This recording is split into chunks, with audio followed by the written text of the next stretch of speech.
right. What is up, everybody? We are live. Couple to go over before we jump into the comments section. Of course, the poll question, which I'll address here in just a second.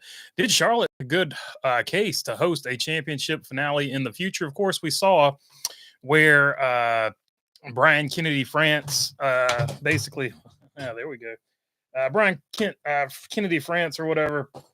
Brian Kennedy, Mr. Kennedy, said that they would rotate, the championship in the future, possibly after Miami Homestead gets theirs, how they would do that, what that would look like in the future. Of course, anybody's guess, but the racing at Charlotte itself was really good. And I did mention it, I think, in the episode Monday that, maybe Charlotte is with this particular car, Charlotte would be an ideal place to have a race like that because there was multiple grooves. You had tire fall off, you had comers, you had goers, and that battle for the lead was absolutely intense at all stages of the race, whether it was William Byron racing, and all of these involved William Byron, ironically, whether it was Kyle Larson and William Byron racing, whether it was Denny Hamlin and William Byron racing, or whether it was Ross Chastain and William Byron racing. And at times in there, you saw Carson Hocevar before he blew his engine. So, I thought Charlotte made a good case to get a championship finale. So that is the poll question. The other thing, TMZ NASCAR Drama 101, drama alert, NASCAR drama alert. Kyle Larson gave the sarcastic thumbs up as he was driving by Scott McLaughlin, who wrecked his car in the pace laps. Obviously heartbreaking for Scott McLaughlin. So a lot of people have made a big deal about that. This is just, once again, one of those things. I talked about it last week with Joey Logano. Like, they made this big deal about Joey Logano versus Christopher Bell. Like, they focus so much more on the drama these days as opposed to the good racing that we just saw on track. We just literally had arguably one of the best races that we've had all season, if not the best race we've had all season. And we're talking about Kyle Larson giving a sarcastic thumbs up. To be clear, just to paint the picture for the situation, Scott McLaughlin wrecked his car at the Indy 500 under the pace laps. Kyle Larson, under the time deadline, the crunch deadline, gave a sarcastic thumbs up because he was frustrated. He was trying to make the Coke 600, World 600, if you're Ross Chastain, trying to make that race in time. He was on a time crunch because the race had already been delayed. So that was the reason for the sarcastic thumbs up. Scott McLaughlin today tweeted out something in response to it that basically, acknowledging that he didn't appreciate it, said it in a smart alecky way, which is 100% his right. But Kyle Larson was frustrated because he was trying to make a race, but, whatever. But I don't know. People are trying to make a big deal out of it. I'm just going to, for those people who are upset about it, I'm just going to shock you here and say drivers do a lot worse than that inside of the race car. They sometimes they flip each other off too. Like, here's the deal. You either like Kyle Larson or you don't like Kyle Larson. If you don't like Kyle Larson, this is the biggest deal in the world, whatever. It's terrible. If you're a Kyle Larson supporter, this is not a big deal at all, whatever. And if you're sort of in the middle and don't really care one way or the other, you're probably just like, that's funny because he flipped him off, or gave him the thumbs up, I should say, essentially flipped him off. Gave him the sarcastic thumbs up and then proceeded to wreck himself a few 90 minutes later, I think I saw somewhere. So karma took care of all that, in my opinion, at the end of the day. So he made the race on time anyway. So it is what it is. I mean, if you're going to look at radio communications, and then 2 or 3 weeks before that, it was AJ Allmendinger versus ECR Engines. ECR Engines are crap. ECR Engines just won the race at Charlotte.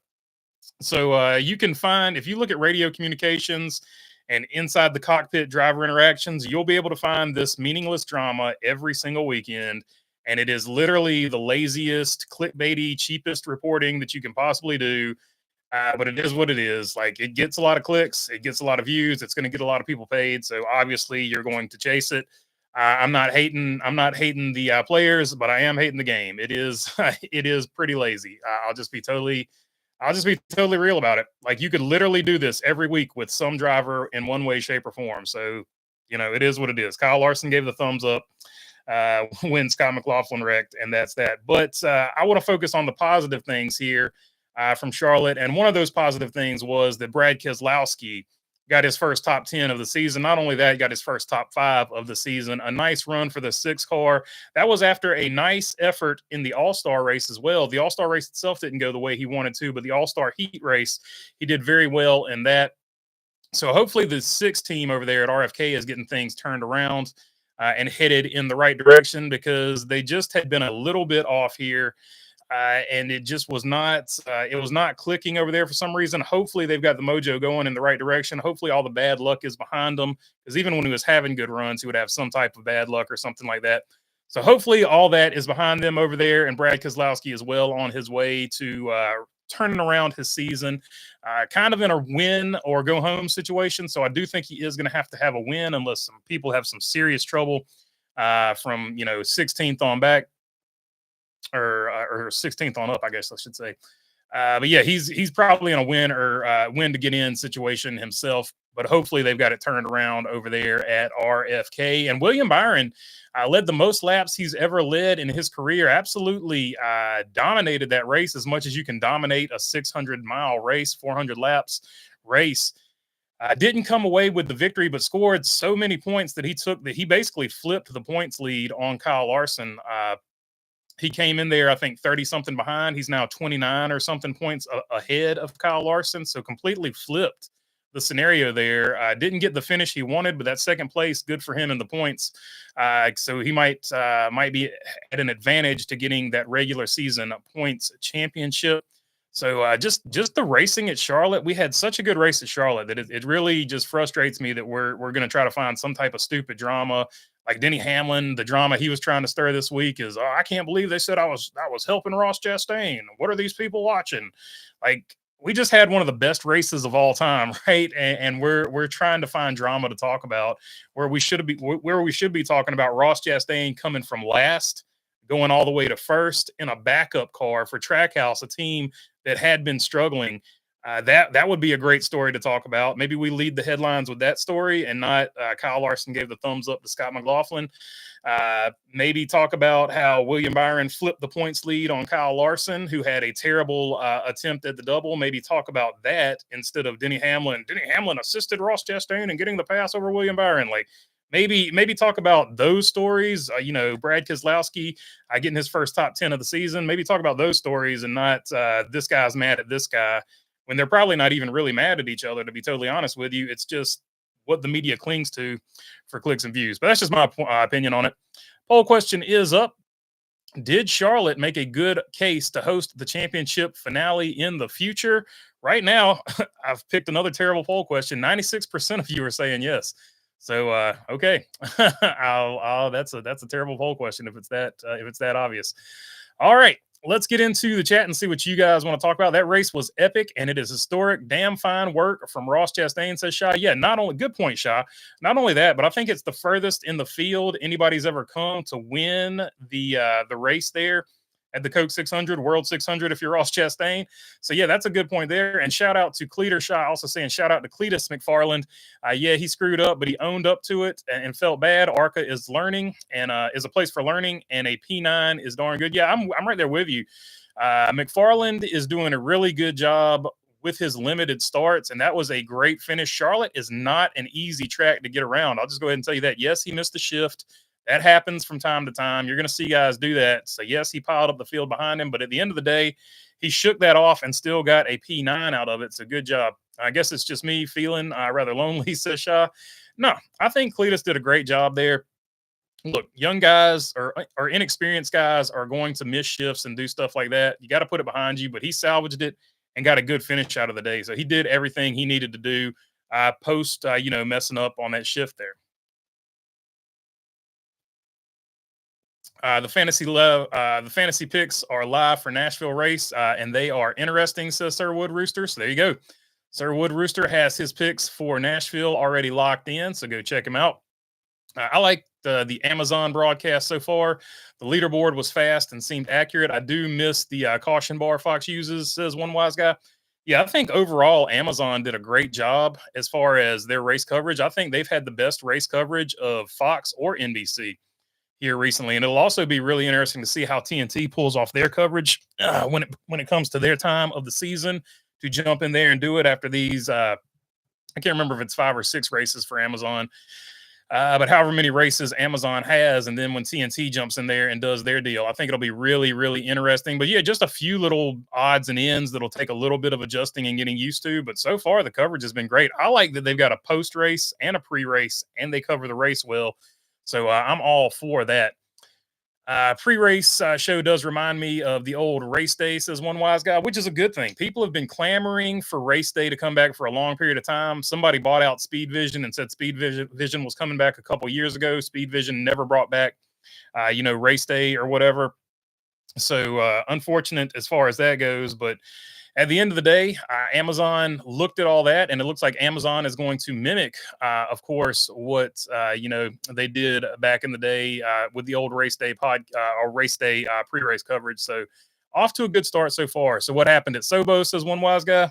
We got thrown out for a shock violation. So the shock rule over there is a little bit convoluted. So I'm not going to get into it too much because it's really it's no need to. We got, that's the way the rule was interpreted. We interpreted the rule a different way because I don't know, there was just some amendments to it, and a lot of people also didn't know that that rule was there. So it is what it is. We weren't the only one to get thrown out.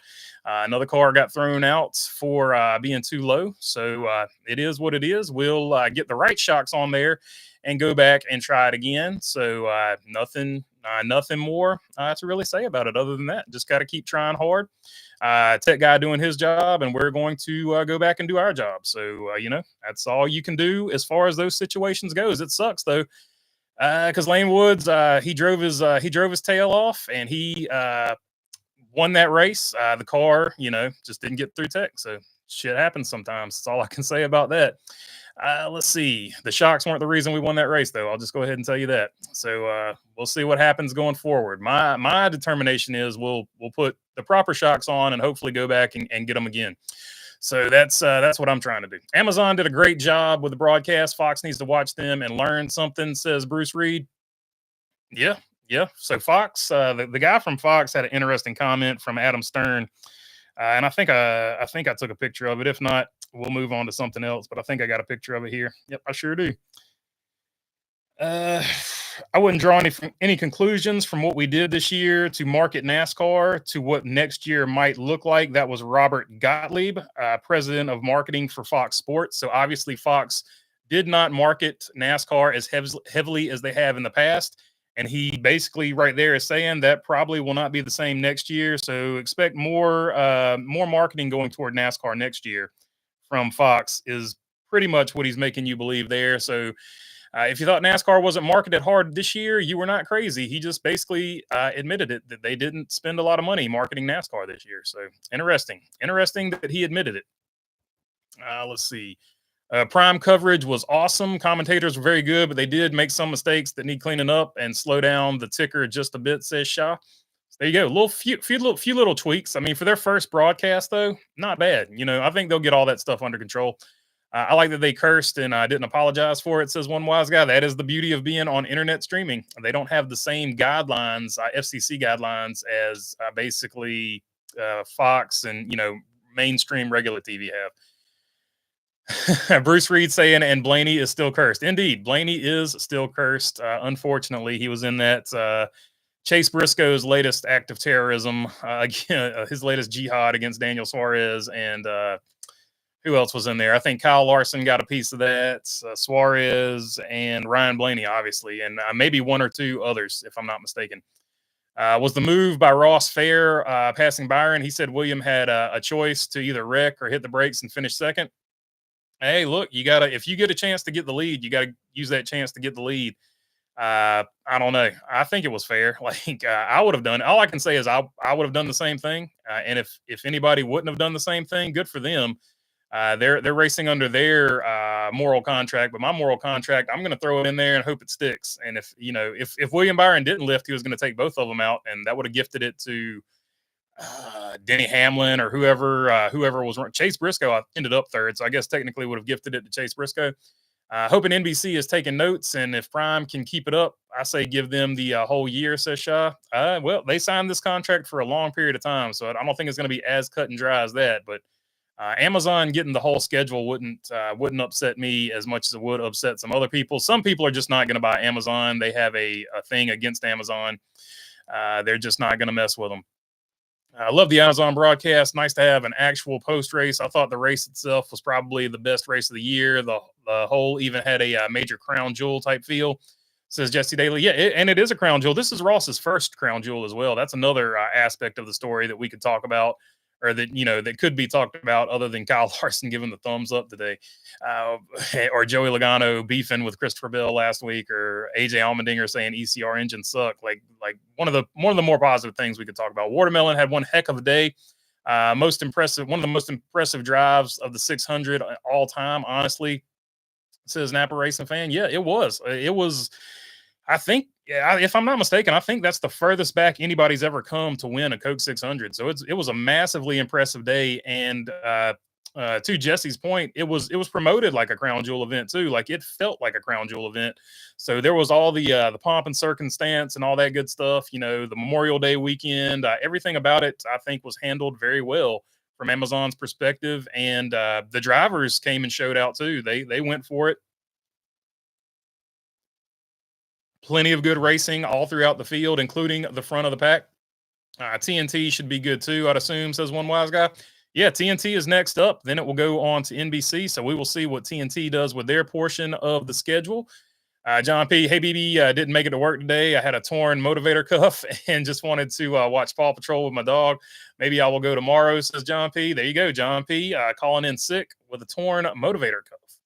I like what you did there, my friend. I like the use of the wordage there. Always fun to hear from John. I like everyone on the prime coverage. Unsure about Bain as a pit reporter just because he's new, says Napa Racing Fan. He'll pick it up. He'll pick it up. It'll be all good. It'll be all good. They've done so good so far, so I think they'll keep doing good going forward. I think Denny inadvertently did help Ross get past Byron, but who cares, says Bruce Reed. According to Denny, he wasn't helping him. But then again, if I'm Denny Hamlin, I'm throwing anything out there, anything against the wall to take the spotlight off of me running out of gas because my pit crew didn't get gas in the car, or whatever happened over there, or whatever story they're going to go with happened over there. So yeah, if you're Denny Hamlin, you definitely want to move the target from your team not executing on that pit stop and making you run out of fuel. 100%. Richard Petty's 71 came from to win the 600 since Ross at least starts. That's what they said.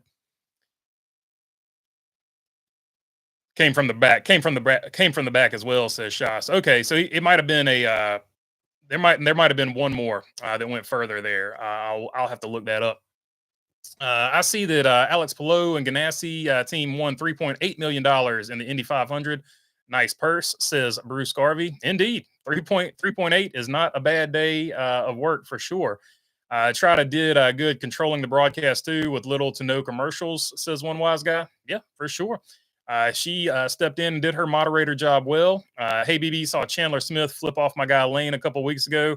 I saw Lane Thursday at front row, says Roger Riggs. There you go, Roger Riggs. Solid last name for meeting Lane Riggs, no doubt about it.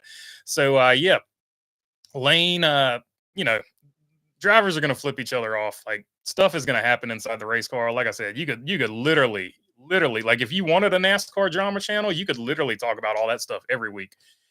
No doubt about it. But yeah, I'm sure they'll be good. I'm sure they'll be good going forward. No doubt about it. I never hated the Prime TNT portion of the TV deal, just the doubling of FS1 and USA races. Sure, money for more money for teams, but not great for fans. Yeah, it is hard to sort of keep up with it as far as that goes. But yeah, I don't know. Hopefully one day, just one major network or one major streaming platform just gets a hold of it and does the whole race for the whole season. I think that would be the best route overall. But obviously, we're going to have to wait until this TV contract runs its course. So until that happens, we're just going to have to wait. So it'll be like this at least for however long they sign that TV deal. But hopefully after that, it'll go down to one partner. They'll sort of do what IndyCar did, just have one partner for the whole season, take less money. Hopefully they're in a position to do something like that going forward.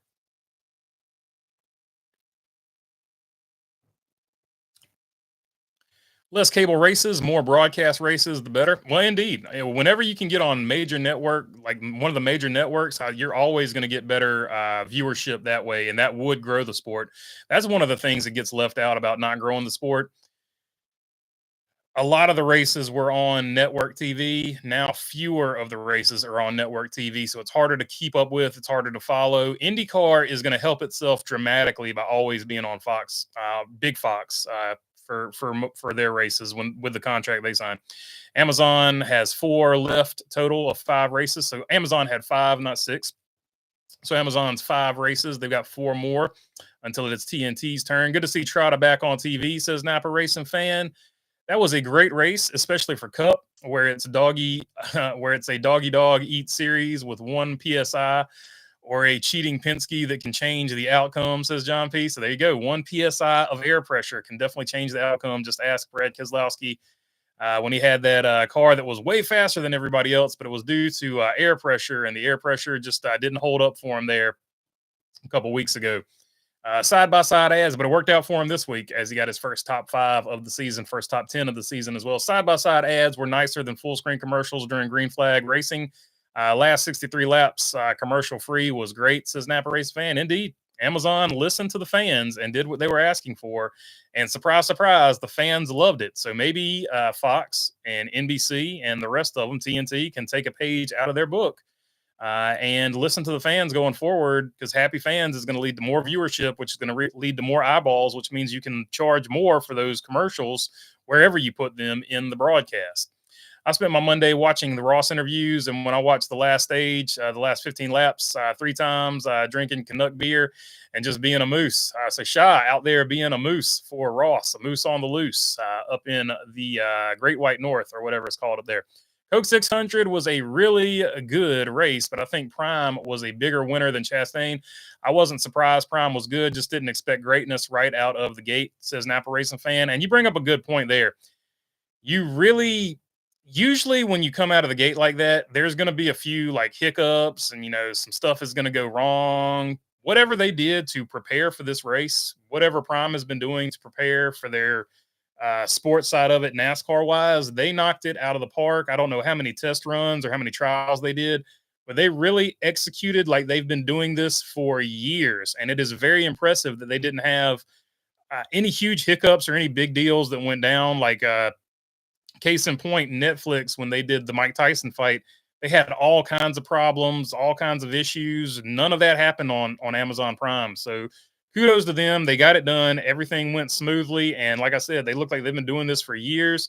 So very impressive first outing. And I'm sure it'll get better and better from here out as they get more reps under their belt to smooth things out, even the few little minor issues that they had here and there. Shaw says he's friggin' stoked. Watermelons across the board. Supercar driver Will Brown will compete at Chicago for Colleague. So Will Brown, he has driven for RCR, and I think he had an RCR deal fall through last year. So it looks like they've taken whatever that deal was and figured out a way to get it done over there with Colleague. So that'll be an interesting entry over there. Hopefully he can get something done for Colleague in that race. A la what Shane Van Gisbergen did a few seasons ago. I thought Danielle Trotta was great. Props to Corey LaJoy. He did a good job as well. Danielle talks NASCAR 3 hours every day on Sirius XM, so it's nice to have a host who knows what she is talking about, says Dirty Def. Indeed, she is on Sirius. If you want to check her out, I think it's the Monday. I think Mondays is when she's on, but I could be wrong about that. Has Amazon released the viewership for the 600? To my knowledge, I haven't seen it yet. I did look for it right before I jumped on here. I checked Adam Stern. I checked Jayski and some normal places that I would normally check for that. So I don't think they've released it yet, but I am curious to see how many people watched it for sure. Curious with the people said that they weren't getting Prime, even though they secretly did, says one wise guy. Yeah, that was a big deal. Like Iceberg made a video about it. I haven't watched it yet, but I did read the title and I thought it was pretty funny. So I am going to have to give that one a watch and possibly comment on it on the next live or maybe next episode or something like that. Indy 500 got more viewers than the Daytona 500, albeit with Daytona rained out to start, says Napa Racing fan. Indeed. Indeed. So you kind of I don't know, kind of a sign of the times as far as that goes. So it is what it is. We'll see how that goes. If that's an aberration, or is that going to be a trend going forward? Was it the Kyle Larson bump? You can throw all kinds of factors in there for that, but we'll see how that trend's going forward, and if IndyCar can build on that momentum and keep things going, especially now that they're on network TV all the time. And NASCAR, you got to jump around to what everybody was saying here earlier and try to find them whose strategy for TV is going to work. Fox kills me. I was watching an Indy 500 watch along from England. The guys say we're going green. I look at my TV and Fox still showing a full screen commercial. Says Bruce Garvey. Interesting. So Fox doing Fox things.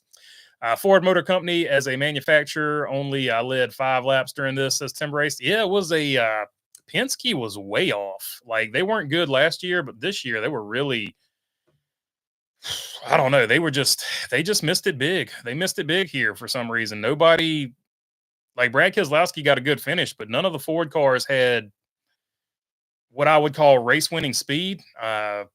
It was a lean day. It was a lean day for Ford. I think Noah Gragson was the other Ford in the top 10, maybe.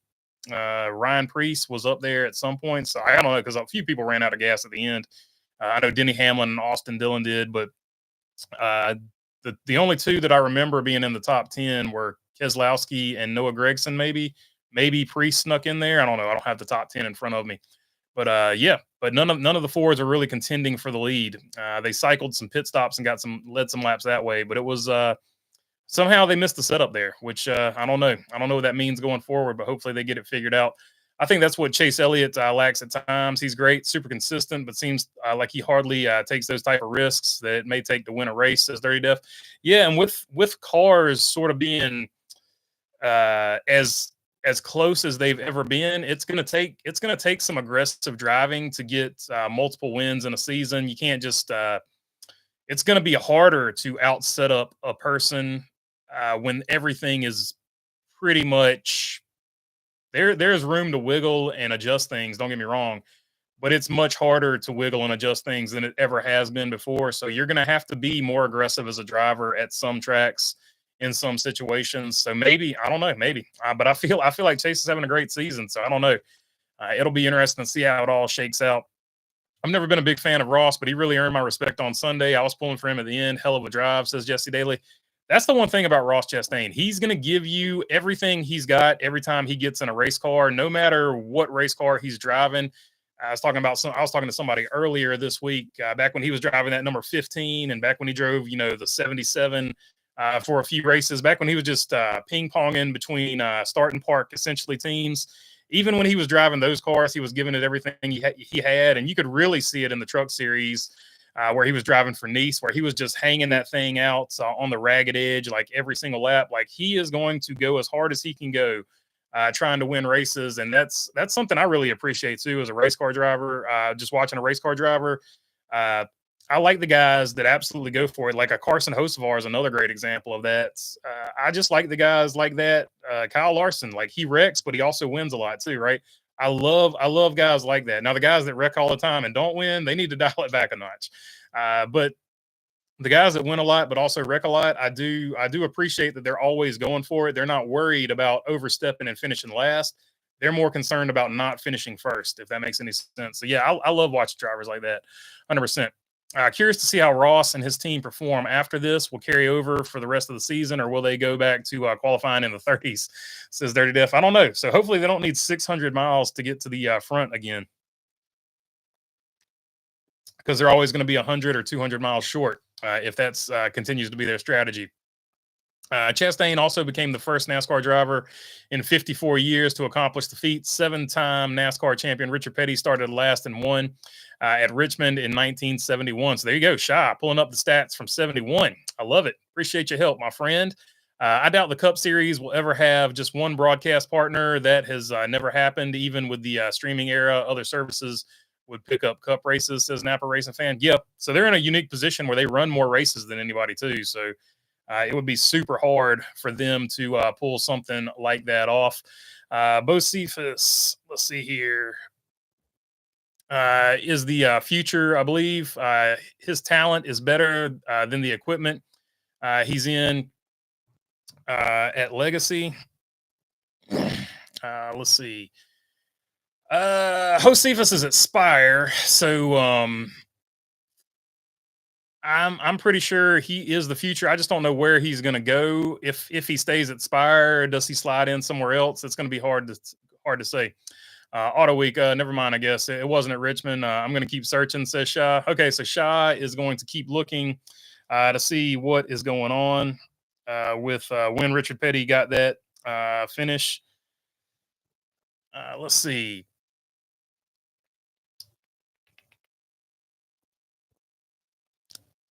I wonder what price tag NASCAR would charge if it carried all the races on their channel. Oh, I don't know. I don't know, but I'm sure people would pay it. Like if you could just go to one place to find the races, that might be worth the price tag to a lot of people. I'm glad that Bain is still involved in racing in one way or the other. Sucks how his career was cut short due to MS, terrible disease. MS is a terrible disease. It is unfortunate, but I'm glad he's still out there doing his thing as long as he can. Hocevar had an amazing run. Too bad the engine blew up. At least we got uncensored radio, says Napa Race fan. Indeed. Indeed. It effing blew, said Carson Hocevar. Commentators mentioned it. Maybe I missed the commentator saying Richmond. Maybe they didn't. Says Shop. Let's see. I saw the Suarez announcement driving the 9 car for JRM at Mexico City. So I'm curious if SVG is out because he was supposed to be driving for them in that race. Is there a car limit per team in Xfinity? There is no car limit in the Xfinity series like it is in the Cup series. So I don't know what's going on there. I saw a few people mention that. I haven't had a chance to jump in there and investigate all that stuff. So I don't know exactly what happened, if anything happened. Prime's picture is great. They use HDR technology to make the picture look better like they do on their baseball and football broadcasts, says Bruce Garvey. Love how Junior says he didn't like the road courses, yet he has to call 3 of them out of his 10 races, says Napa Racing fan. Danielle and Larry Mack show is 9 to 12 Monday through Friday, so it was on Mondays. 9 to 12 Monday through Friday. Jack Link's Duos commercials was hilarious. So yeah, you've got the regular Sasquatch, and then you've got I don't know, the Yeti Sasquatch for the duos there. Trotta will be a pit road reporter for TNT. So Danielle Trotta will continue our coverage with the TNT deal. TNT kicking off in Atlanta, says Napa Racing fan, is fitting considering they are based from Atlanta. Indeed. They still have the Ted Turner building up over there. Barry had a good finish as well. P12, I think. Not too bad for going a lap down, says Bruce Reed. Yep. Josh Berry was able to recover, so good for him. And the Wood brothers there. It was looking like a dismal day, but they stayed in it and turned it around, much like the one car did. Not quite the same results as the one car, but they stuck with it as well. Did you watch the Winnie 500 where the Southeast Slaw Dog got a front stretch pass for the win, says Sir Wood Rooster? Yeah, it looked like 2 engines. Like they weren't going very fast, but they were maxing out what those engines could do. We had 2 engine failures on the Weenie 500. So interesting. The Winnie 500 was hilarious. The constant hot dog puns the booth had was hilarious too. It was good. It was good entertainment for sure. Few people liked it better than the actual Indy 500. That's all I can say about that. It was just good fun, no doubt about it. I can't believe Ross' team made that car the day before, says James 4. Indeed, they put it together the day before, so for sure. Hit the like button, y'all. If we get more races, BB could be a guest on Prime to analyze a race from his perspective, says John P. I don't think Prime is calling up anytime soon, but I appreciate your help there, John P. Joseph Wooten, the only real problem I had with Fox covering the Indy 500 commercials in the middle of live pit stops. Fox is going to do what Fox does there. They throw commercials in at really weird random times that are not appreciated by the fandom. The Indy 500 was very disappointing. The Coke 600 was the exact opposite. The racing was better, the broadcast was better, and there was actually less wrecking and dumb nonsense with NASCAR. Go figure. Yeah, a rare twist of fate in that regard for sure. I found the petty info on the 600, but have too many words for chat. Y'all just going to have to research it for yourselves, says Shah. So Shah has finally gotten to the bottom of the Richard Petty issue, which has bothered him, we can say for sure. Hocevar has to replace Bowman in the 48. You know, someone has to just be JKing, says Napa Racing fan. So there you go. That's the new. That'll be this year. Who's replacing Alex Bowman this year? Alex Bowman always on the hot seat for some reason. Although they've already said everybody is inked for next year, so Alex Bowman will still be in the 48 next season. Poor Bowman always has fans wanting him out of the 48. Says Napa Racing fan. Enzo saying, "What did you think of Kyle Larson's thumbs up to Scott McLaughlin?" I At the end of the day, it's just something else for TMZ drama for people to chat about. Like, if you like Kyle Larson, you're like, it's no big deal. If you don't like Kyle Larson, you're like, see, that guy's a piece of junk. And then if you're in the middle, you're like, karma is funny because he did all that only to wreck himself 90 minutes later. So that's really my only take on it. Drivers flip each other off this was a thumbs up, but essentially the same thing. Drivers flip each other off all the time in the race car. It's a nothing burger. You could literally make an episode every week. And NASCAR does chase it every week. Like, we had the Joey Logano drama with Christopher Bell last week, and then the week before that, it was AJ Allmendinger talking trash about ECR engines. So you can always chase that drama if you want to, but at the end of the day, I don't think they don't even race each other, so there's really not much to it. I know Scott McLaughlin took a shot at him on Twitter, which is totally fair if you're Scott McLaughlin, but at the end of the day, I don't think there's anything to it. Kyle Larson gave the thumbs up in my opinion, because he's on a time crunch, and he was just like, "Great, can we get this thing over with? I'm trying to get to the Coke 600," and that's on NASCAR for putting so much pressure on him from last year, because NASCAR got their fifis hurt so bad that he didn't get there for the start of the Coke 600, which got rained out. Let's see. Far as I can tell, Ross is first 600 to go last first. Bobby Allison had a mention after a penalty, says Shah. Hey, everyone, late again. What's up, David McSwain? Always good to see you on here, my friend. You're never late. You're always on time, just like a wizard, my friend.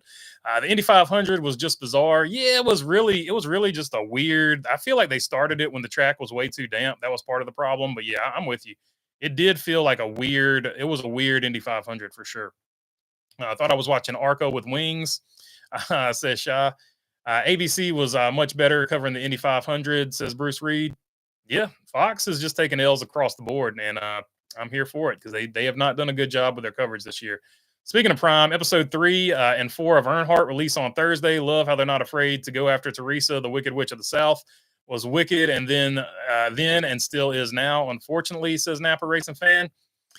James Ford, do you have your schedule posted anywhere? I'd like to see where you race at. I saw you at Florence in December this past year.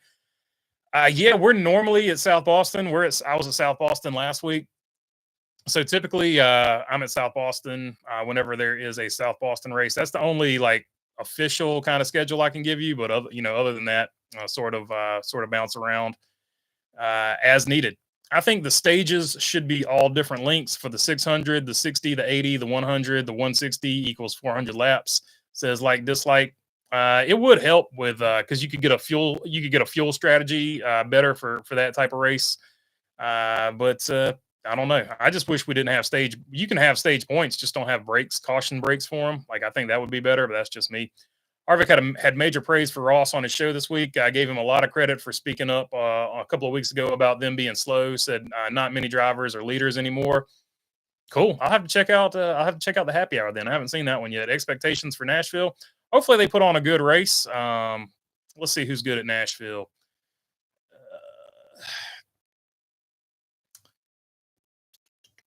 Best average finish since 2022 that has run all the races is Kyle Larson. Zane Smith did finish second there last year in his only attempt. Kyle Larson, Denny Hamlin, Chase Elliott, Joey Logano looking like you're 4 to beat there, at least as far as average finish goes at that particular venue. I hope Amazon Prime and TNT coverage can make Fox up the game for NASCAR, says Joseph Wooten. I do too. Hopefully Fox responds. It looks like their head of marketing has sort of heard the bell toll, so hopefully they will step up to the plate. It's great to see Ross Chastain win the race. Huge win for him and his resume. Yeah, his first ever crown jewel win. So that's going to be big for him. 6th race. He's won every season since he's been at Trackhouse, so he's got that going for him. So good stuff all around for the driver of the one jockey on this occasion, but usually the Busch Light Chevrolet. What if that one TV partner you mentioned earlier for the whole season is Fox? That would be disappointing, but at least it would just be one place to watch all the races. So you got to take the good with the bad as far as that one goes.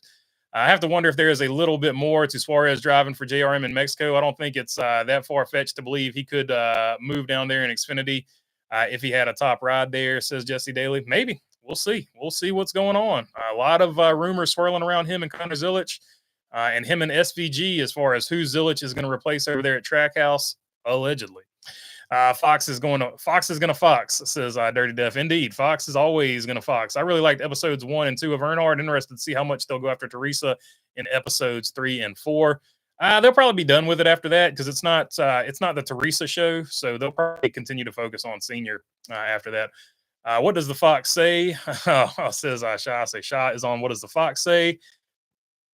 From when was that? Like 2012, somewhere in there. 2010, 2012, 13, somewhere in there. I think the double is dead because NASCAR wants to be. Yep, the Coke 600 is way more important and prestigious than the Indy 500, says Napa Racing Fan. Interesting. We'll see. We'll see how it all plays out. I like the even stage breaks for the 600, says Shaw. I prefer no stage cautions. It totally kills the strategy of races, says Napa Racing Fan. I'm with you on that, 100%. Can we start a weekly podcast, BB? Call it like bologna burger and tube steak in your gullet. BBT SYG, says John P. We'll think about it, my friend. We'll think about it. We'll take it over to Twitch where we can say what we want to, maybe. But I am weird. I liked everything about this 600. 0 complaints. 10 out of 10 for Shy, except for occasional audio outbursts. He did complain about the audio on the Discord. So 9.98 out of 10 for Shaw, but he rounded up to a 10 for him. How does Larson have the best average finish for NASCAR? Dude's a beast. For Nashville, dude's a beast, says Enzo. Yeah, he's a great race car driver. Had a terrible weekend all the way around, to be acknowledged, but he is a great race car driver, no doubt about it. Where are your top 3 places to hold a championship cup race? Well, right now I'd have to put Charlotte in there. Miami Homestead, you'd have to throw them in there. And even though Kansas didn't race well this weekend, I'd throw Kansas in there because typically Kansas does race really well. But it's in November, so I got to take Kansas out there for the weather. You got to factor weather in. That's a good one. So right now, Homestead and Charlotte, Darlington. Those are probably my 3. Homestead, Charlotte, and Darlington would probably be the 3 there, in my opinion. I also got myself back to P10 in fantasy, says Shah. So Shah jumping back in the top 10 in fantasy. I think I'm 5th or something right now. Early votes for Nash Vegas this weekend, says Dirty Def. Let's go. Well, we've had 3 different winners in 3 races, but does Ross Chastain go back to back because he is one of those previous winners? Joey Logano and Chase Elliott, the other ones. Does Chase Elliott break through there, or does Joey Logano get another victory? That will be the question here at Nashville. So there you go. There's the previous winners. I would pick from one of them if I had to pick. Where are your top 3 places? I just read that one. I think Suarez is in Xfinity for Mexico just because of the obvious. It's the first Cup race in Mexico with a Mexico driver, says Napa Race Fan. Yeah, that's Occam's razor, right? The simplest answer is probably the best answer, or the most accurate answer. Suarez to JRM, number 40 full time in Cup next year. You heard it here first. LOL, says Enzo. Dude, I think that would be a good, like if they could find sponsorship for it and make it happen, that would be a great way to kick Junior Motorsports off as a full time team. 2013, the Fox spoke, says Speed Anywhere. So there you go, 2013. What does the Fox say? That's when that whole viral internet sensation, I guess, went down. And previous to that, it was the Harlem Shake and flash mobs dancing. Harvick said Chastain and Hocevar will race for a win soon and will be very entertaining, says OJ and Toothpaste. Yeah, that could be that would be a epic. That would be an epic battle for sure. Who do you think will miss the playoffs this year? Half the field. OJ, that's a good question. Well, Brad Keselowski is a pretty safe guess. So he was one that I thought was going to make the playoffs this year. That has a huge chance of missing it. I don't know. He would be the easy pick. I'd have to think about that one. For sure. Let's see. 9.9. Yes, the audio was screwy, but it was very short, like 1 to 2 seconds, but still a 10. Says Shah. Hostvar reminds me a ton of Chastain, just for the driving style. Very aggressive, not afraid to ruffle feathers either.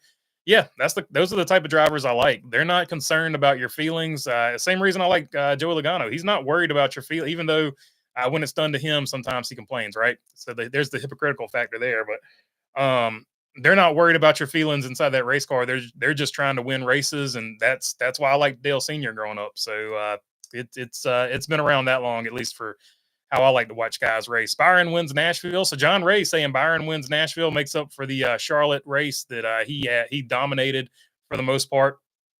Shaw says rounding up. Will Jimmy Johnson ever win another cup race? No, I think he's done, OJ. I think Jimmy Johnson I think he's done. It would have to be a plate race, and it would have to be Daytona at this point, I think. Shaw saying no. If he does drive the 9, it's a marketing genius move. Says Aaron Flynn. I totally forgot about flash mobs rolling on the floor laughing, says Shaw. Yeah, flash mobs were a thing for sure. Prior to arriving here, YouTube asked if I experienced difficulty viewing your lives. Says Jamie Schweitzer. I hope you said yes. I hope you said yes, because God knows, like this Sunday was a disaster. I don't know what was happening with YouTube. Do you think SV? Oh, Jamie Schweitzer, I appreciate you. I said yes frequently. Appreciate you, my friend. So even YouTube is acknowledging it now. Do you think SVG? Because I get tired of people saying it's my internet. It's not my freaking internet. It is freaking YouTube. Do you think SVG will win Chicago, Sonoma, or Mexico? The race. I think he'll win one of the road courses for sure. I do think he'll get one 100%. So he's going to bump somebody when he does that too. So that's why I said it's so hard to pick who's going to miss the playoffs for sure. Larson's thumbs up takes away from the 600, just like when Brad K won last year as an owner driver, says Sir Wood Rooster. Yeah, 100%, man. Like there's so many good stories to talk about, and they always want to focus on the drama because it's just cheap views, cheap clicks, cheap clickbait.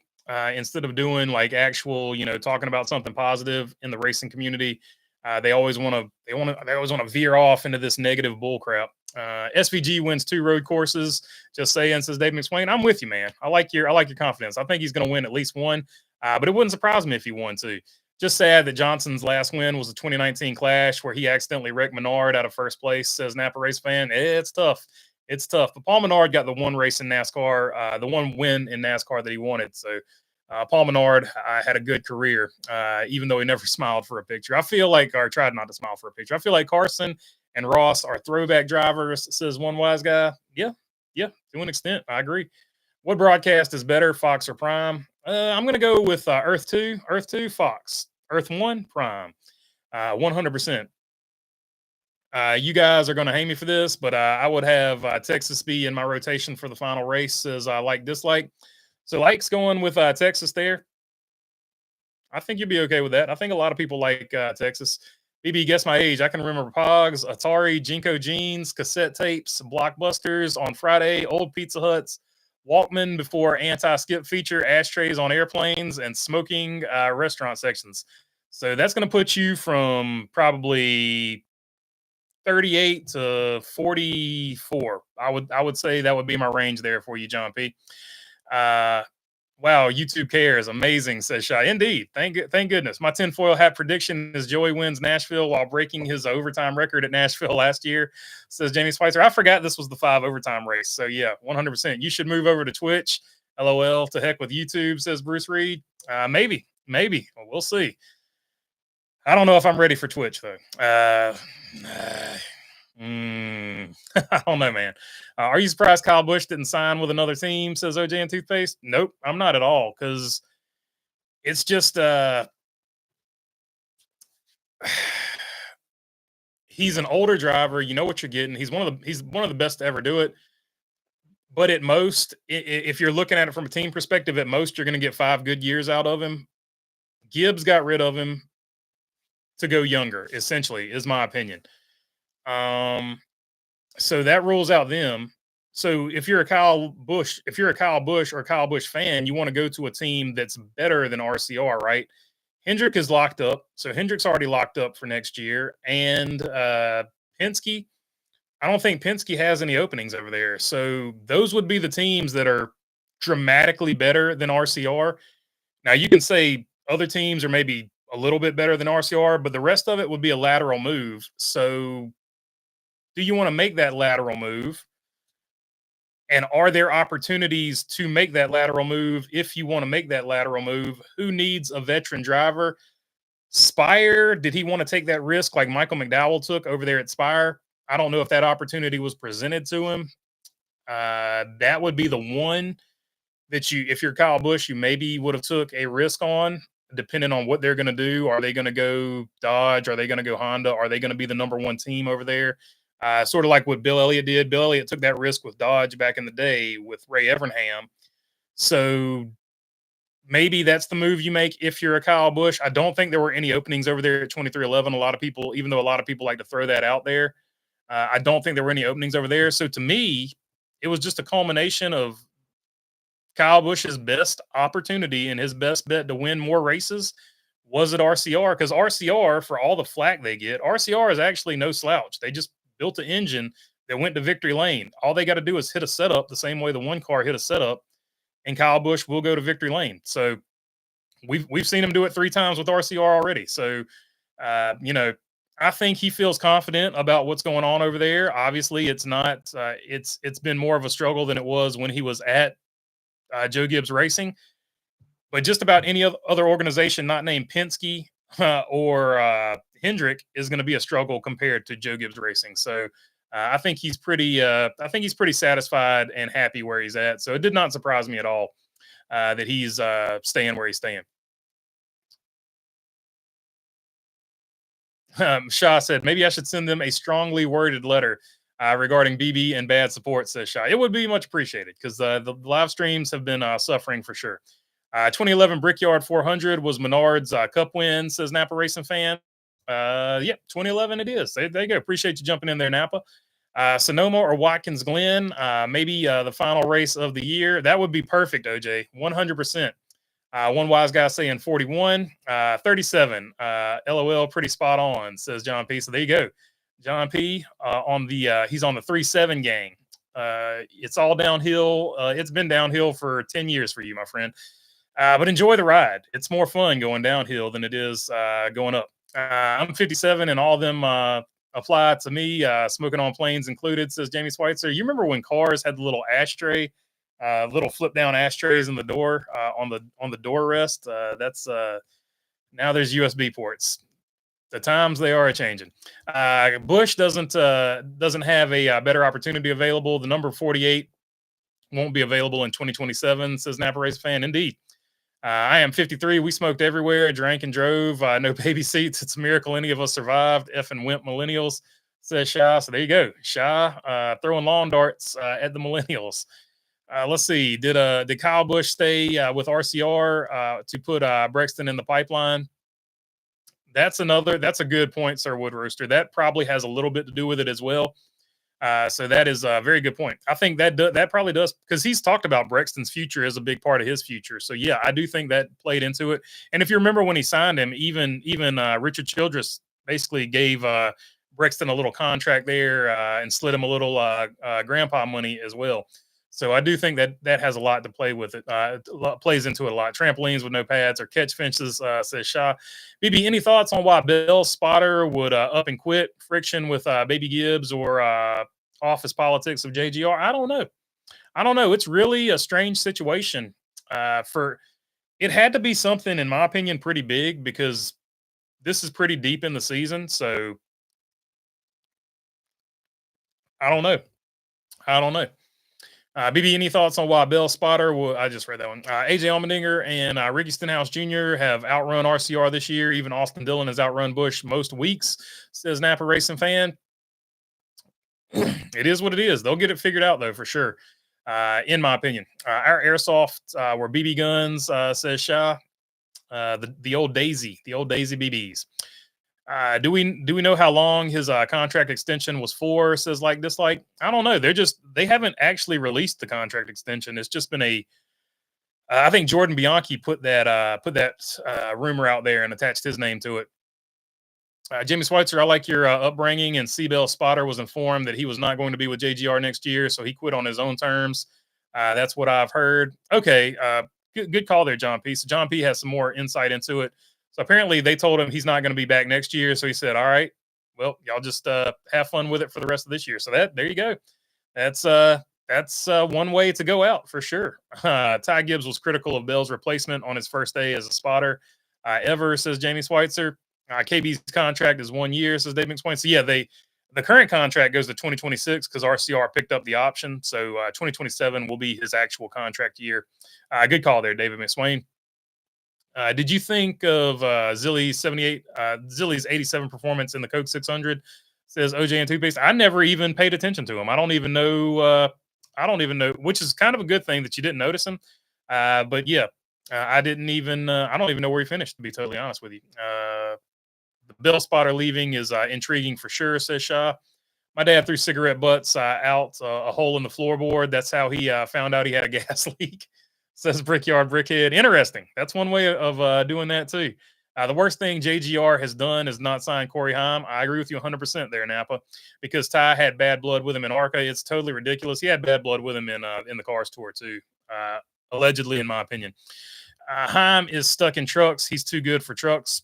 I think he's going to be racing for Legacy. I think that's why Legacy's trying to get that charter from Rick Ware Racing. So that's just a total guess in my opinion. Haim should be in the 35 for 23:11, says Napa Racing fan. Chase Elliott passes Joey Logano for the win at Nashville with William Byron trying to stay on the lead lap. That would be funny, says Joseph Wooden. That would be interesting. That would be interesting for sure. Let's see. But yeah, Haim to the 35. Like I know 23:11 is big on Corey Haim as well. So I think that definitely would be a good fit there, Napa, for sure. I just don't know where Corey Haim is going, but hopefully he can land somewhere in the Cup Series because I do believe that's where he should be for sure. All right. Final results of the poll question. Did Charlotte make a good case to host the championship finale in the future? 91% said yes. 9% said no. I would like to see the captain grease Haim's palms to switch to Ford, says Jamie Schweitzer. So maybe he can. Maybe he can. Apparently, Austin Cindric, according to people, is on the hot seat. I don't see it that way, but if he is, maybe Corey Haim is the solution. All right. Until the next one, y'all take them easy. Peace.